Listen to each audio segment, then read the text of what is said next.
All right, this is the news coming in. Cyclone from Odisha and West Bengal, Cyclone Dana, has made landfall.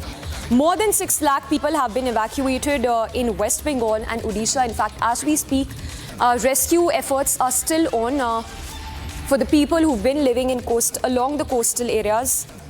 The cyclone storm that Dana that moved northwestwards with a speed of 12 km per hour and lay centered over north coastal Odisha, about 15 kilometers north of Dhamara and 30 km northwest in Bhitakanika, as per the Indian Meteorological Department.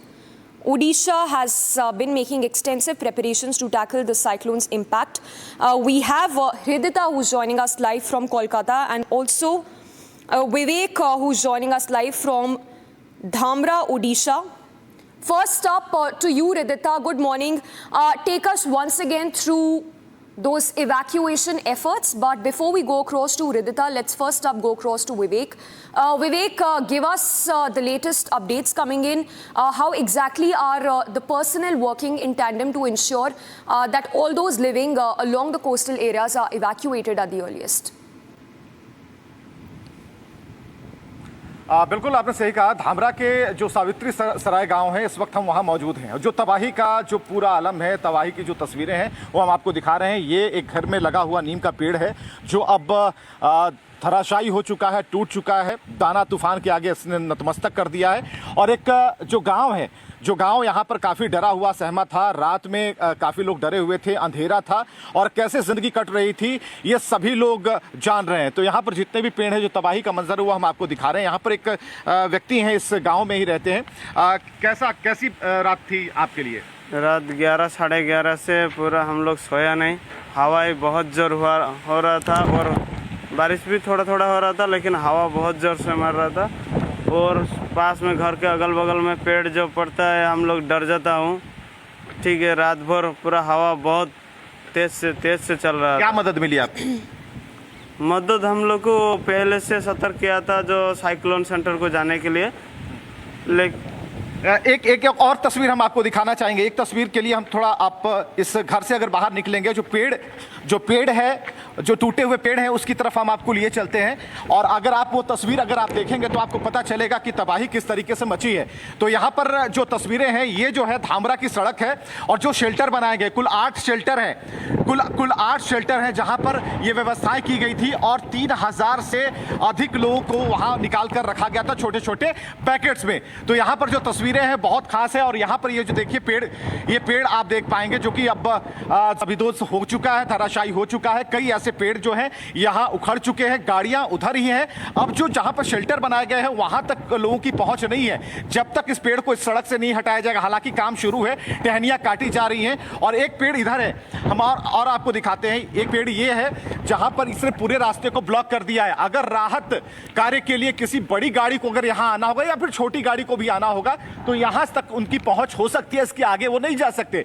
तो फिलहाल जो दाना ने, जो तूफान ने जो तबाही मचाई है, उसकी तस्वीरें हम आपको दिखा रहे हैं। नई सड़क है, पेड़ पौधे ज्यादा हैं, लेकिन जो पुराने पेड़ थे अब यहाँ पर नहीं है। उनका नामो निशान मिट चुका है, वो ज़बीदोज़ हो चुके हैं और धराशायी हो चुके हैं।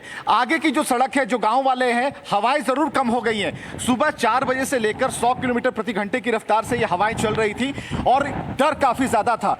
उसके बाद धीरे धीरे हवाएं कम हुई, अभी बारिश नहीं हो रही है, लेकिन जो तबाही के सबूत हैं वो सड़कों पर बिखरे पड़े हैं। और तबाही के सबूत ये बता रहे हैं कि जो दाना तूफान है उसने अपने तरफ से कोई कोर कसर नहीं छोड़ी है। उसने वो तबाही मचाई जिसे लोग याद रखेंगे। फिलहाल जिसे कहा जा रहा था कि साइक्लोनिक आई नहीं बन रहा, ये कंफ्यूजन की एक बात थी, लेकिन उसके बावजूद भी जो 4 बजे, सुबह 4 बजे से लेकर 6 बजे तक दाना ने जो तांडव मचाया, आप उसकी तुलना नहीं कर सकते। जबरदस्त हवाएं थी, 120 किलोमीटर प्रति घंटा की रफ्तार से हवाएं चल रही थी। और ये जो सड़क है उस शेल्टर तक जाती है जहां पर लोगों को रखा रखा गया छोटे छोटे पॉकेट्स में। तकरीबन 3000 लोग हैं, उन्हें समुद्र जो तट है वहां से निकाल करके उन शेल्टर्स में रखा गया है ताकि उन्हें उचित व्यवस्था मिल पाए। खाने पीने का इंतजाम है, दवाइयों का इंतजाम है। और रात को भी हमने एक चीज बताई थी कि यहाँ जो पीएससी जो वहां बनाए गए थे उस पॉकेट्स में, वहां भी व्यवस्थाएं हैं, लेकिन वो ठीक से अभी काम नहीं कर रहा है। जो यहाँ के खेल मंत्री हैं उनसे भी हमारी बातचीत हुई और उन्होंने भी यहाँ पर साफ तौर पर कहा कि हमारी निगाहें हैं जीरो कैजुअलिटी हो, इसकी हमारी प्राथमिकता है। पुलिस प्रशासन अपने तरीके से, यानी कि कोई भी उड़ीसा में कोई भी रात भर नहीं सो पाया, रात भर लोग जागते रहे, हमारी टीम जागती रही और हम लोग एक एक चीज कवर कर रहे हैं। जैसे इस घर को आप देखिए, इस घर को देखिए, दरवाजा अभी खुला है, इस घर को देखिए, दरवाजा अभी खुला है, लोगों को थोड़ी राहत मिली है। और ये देखिए, ये जो खिड़कियां जिसे पहले से ही पॉलिथीन की शीट से बंद किया गया था, जो प्लास्टिक शीट है उनसे बंद किया गया था ताकि जो हवा है वो ज्यादा नुकसान ना पहुंचाए। और अभी भी नारियल के पेड़ आप देखिए, ऊपर जो हवाएं हैं, एक तरफा हवाएं चल रही हैं और उन हवाओं को देखकर आप कह सकते हैं कि अभी भी जो ताना है वो अभी उसकी रफ्तार तकरीबन 80 से 90 किलोमीटर प्रति घंटा की रफ्तार से चल रही है। तो एक बड़ी तबाही अभी और भी है। कई तस्वीरें हम आपको दिखाएंगे जहां पर आपको सिर्फ तबाही के मंजर नजर आएंगे। फिलहाल जो तस्वीरें इस वक्त हम आपको दिखा रहे हैं, ये तस्वीरें इसलिए अहम है, ये जगह इसलिए अहम है क्योंकि जो साइक्लोन है इसी तट पर टकराया और यहाँ पर जो स्थितियां हैं उसे बेकाबू करने में ताना तूफान ने कोई कसर नहीं छोड़ी है। लेकिन जो प्रशासन है, जो सरकार है, उनका ये कहना है कि हम हर एंगल से, हर तरीके से लोगों की मदद करेंगे, लोगों तक वो सारी सुविधाएं पहुंचाएंगे। और जब हम शेल्टर तक जाने की कोशिश करेंगे जो यहाँ से करीबन 1.5 किलोमीटर दूर है, तो अगर हमें पैदल ही जाना होगा तो 1.5 किलोमीटर दूर जब हम जाएंगे तो हमें उस स्थिति का पता चलेगा कि जो 200 से 300 लोग एक एक पॉकेट में थे उनका क्या हुआ। Right, Vivek, requesting you to stay with us. Let's also go across to Ridhita now. She's been reporting from West Bengal. Ridhita, talking about the kind of monitoring that's been happening by Mamata Banerjee. We understand that she's been monitoring from the control room in Havra. Give us an estimate of how many people have been evacuated and the kind of relief measures that have been taken by the state government for all those people who've been affected.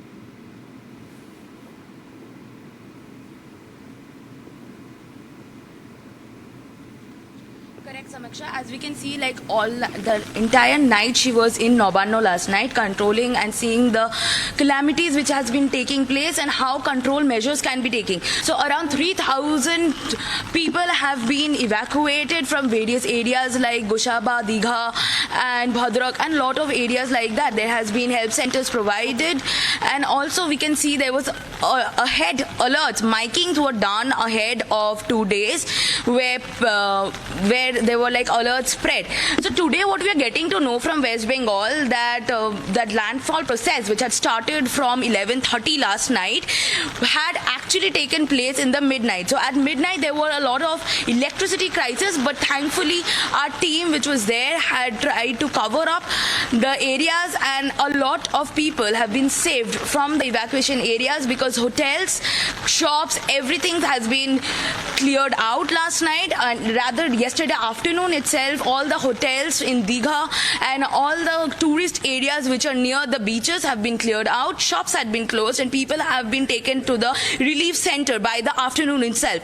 So there has been not much calamities or not much problem with the human life yesterday, but definitely the water level has been rising and today as we get to know that the north towards the wind is moving towards the north Orissa, therefore by fortnight today or by the afternoon today we are expecting that West Bengal will be free from the cyclonic overview and we might have a moderate or a high rainfall, but nothing much will be affected in West Bengal or North 24 Pargona or South 24 districts. Back to you, Samiksha. All right, Ridhita and Vivek, thank you for the moment. We will, of course, keep coming back to you through the day.